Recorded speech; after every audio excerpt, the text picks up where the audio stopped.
जय श्री श्याम बच्चों, कैसे आप सब बच्चों। आप सबके सीएमए फाउंडेशन का एग्जाम आने वाला है, तो फटाफट से आज की वीडियो में हम डिस्कस कर लेते हैं most expected topic.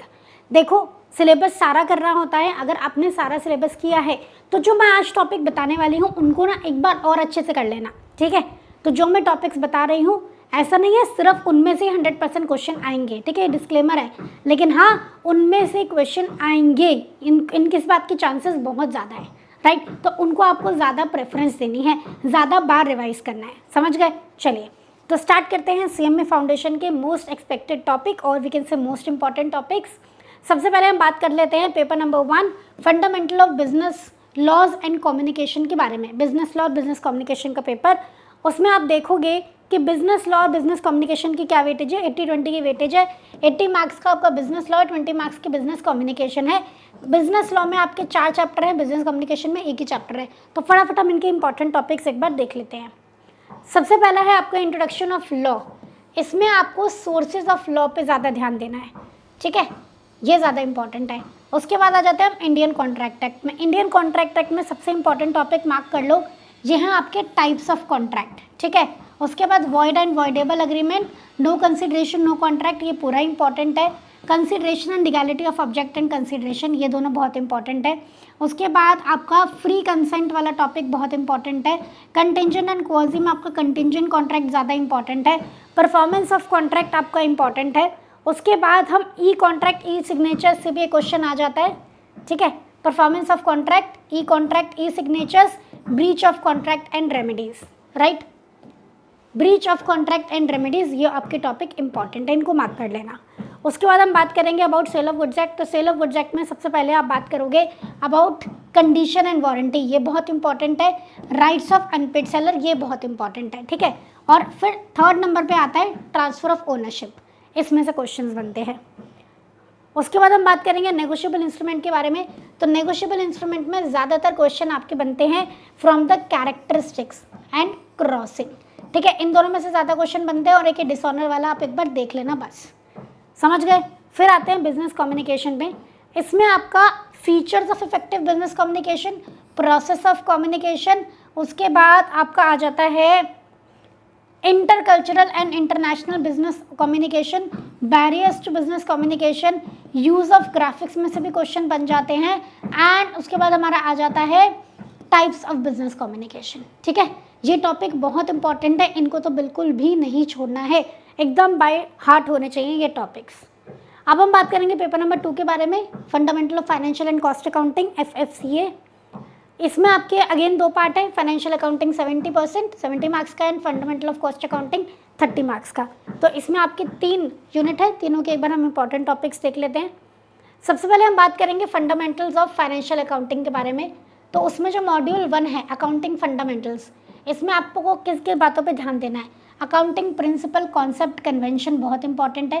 Capital and revenue expenditure is very very very important, ठीक है। उसके बाद आपके डबल एंट्री सिस्टम से कुछ कुछ क्वेश्चन आ जाते हैं, सब्सिडरी बुक से कुछ कुछ क्वेश्चन आ जाते हैं, कैश बुक वाला टॉपिक आपका बहुत इंपॉर्टेंट है, राइट। उसके बाद आपका ये depreciation and accounting treatment of bat and provision for doubtful debt, बहुत इंपॉर्टेंट है, अच्छे से कर लेना। फिर आ जाते हैं हम स्पेशल ट्रांजेक्शन में, ठीक है। कंसाइनमेंट हो गया, जॉइंट वेंचर हो गया, कंसाइनमेंट में कमीशन वाला क्वेश्चन आ जाता है, ठीक है। जॉइंट वेंचर और बिल ऑफ एक्सचेंज पे भी क्वेश्चन आ जाते हैं। बिल ऑफ एक्सचेंज में जो नहीं करना है वो ध्यान रखना, ये टॉपिक मत कर लेना। इनमें से ना बहुत ज़्यादा डीप क्वेश्चन नहीं आते हैं, तो इनको आप कर लेना। बहुत ज़्यादा एकदम फुल फ्लेज सारे क्वेश्चन करके पूरा करने की ज़रूरत नहीं है, ठीक है। थ्योरेटिकल पोर्शन ज़्यादा आता है। उसके बाद है preparation of final accounts. Preparation of final accounts में आपको इनकम स्टेटमेंट बैलेंस शीट तो करना ही है आपको, ठीक है, और NPO का भी करना ही है आपको, इसमें कोई ऑप्शन नहीं है, ये करना ही पड़ेगा। उसके बाद आ जाते हैं हम कॉस्ट अकाउंटिंग में। कॉस्ट अकाउंटिंग में आपका इंपॉर्टेंस आ जाती है, सिग्निफिकेंस ऑफ कॉस्ट अकाउंटिंग आ जाता है। ये 4.3 जो यूनिट है, definition of cost, cost centre, cost unit, cost driver, ये आ जाता है। Classification of cost and ascertainment of cost, ठीक है, ये इंपॉर्टेंट है।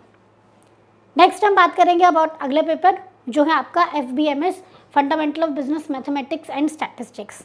आइए जी, तो बिजनेस मैथमेटिक्स और स्टैटिस्टिक्स की क्या वेटेज है।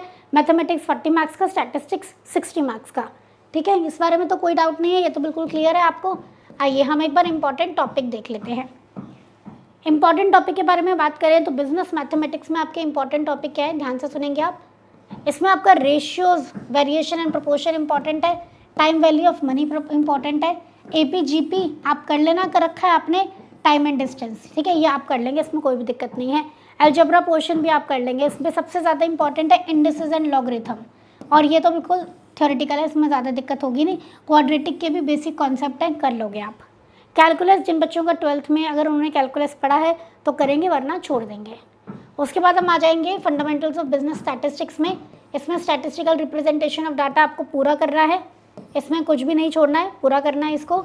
और उसके बाद measures of central tendency and dispersion, बहुत ईजी है, आपने पहले भी किया हुआ है, ये सारे करने हैं।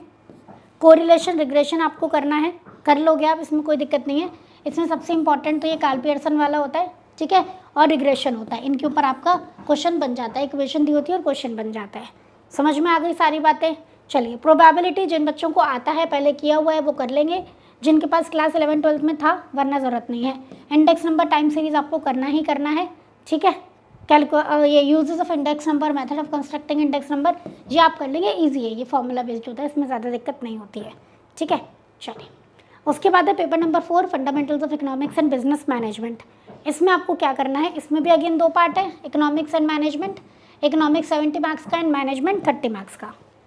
इकोनॉमिक्स में क्या क्या टॉपिक्स करने हैं, ध्यान से देखोगे। ये यूटिलिटी, वेल्थ, प्रोडक्शन, ये बहुत इंपॉर्टेंट है, ठीक।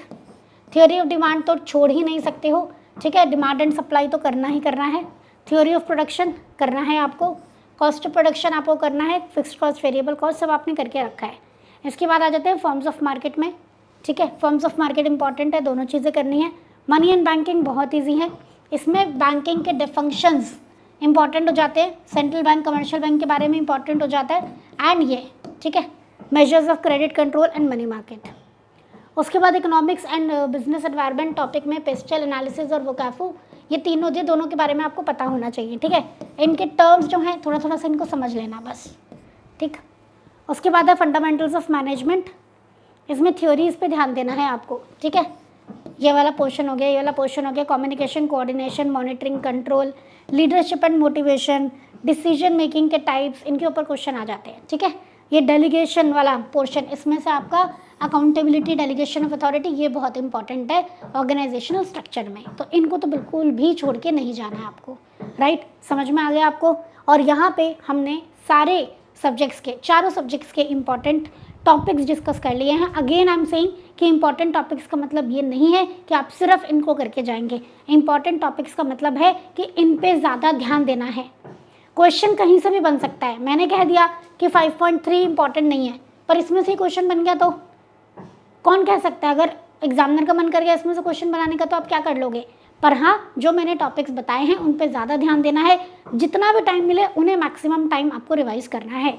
समझ में आ गई बात। सभी बच्चों को बता दूं कि ऑलरेडी हमारे सभी सब्जेक्ट्स के मैराथन हो चुके हैं और CMA foundation grooming education channel पे लगे हुए हैं, तो आप लोग उनको देखो, लिंक हम डिस्क्रिप्शन बॉक्स में डलवा देंगे, वहाँ से आप अपनी प्रिपरेशन कर सकते हो। अभी भी जितना भी टाइम आपके पास है, आप रिवीजन करना चाहो, ठीक है, कोई पर्टिकुलर टॉपिक की प्रिपरेशन करना चाहो, तो आप उन लेक्चर्स से बहुत ईजिली अपना प्रिपेयर कर सकते हो। समझ गए सभी बच्चे। तो फटाफट से वीडियो को लाइक कर देंगे, फ्रेंड्स के साथ ज़रूर शेयर कर देंगे।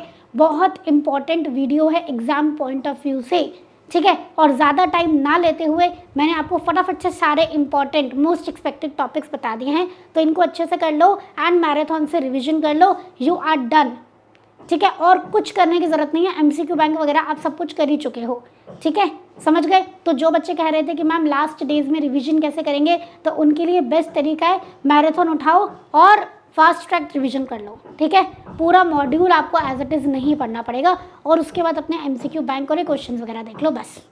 गॉट इट, समझ में आ गया। चलिए, तो आज की वीडियो में यही एंड करती हूँ। पक्का आप लोग लाइक करेंगे और फ्रेंड्स के साथ ज़रूर शेयर करेंगे इसको, और कॉमेंट करके बताएंगे कि आपको वीडियो कैसा लगा। ओके बच्चों, bye bye, take care and all the very best for your exam बच्चों। जय श्री श्याम।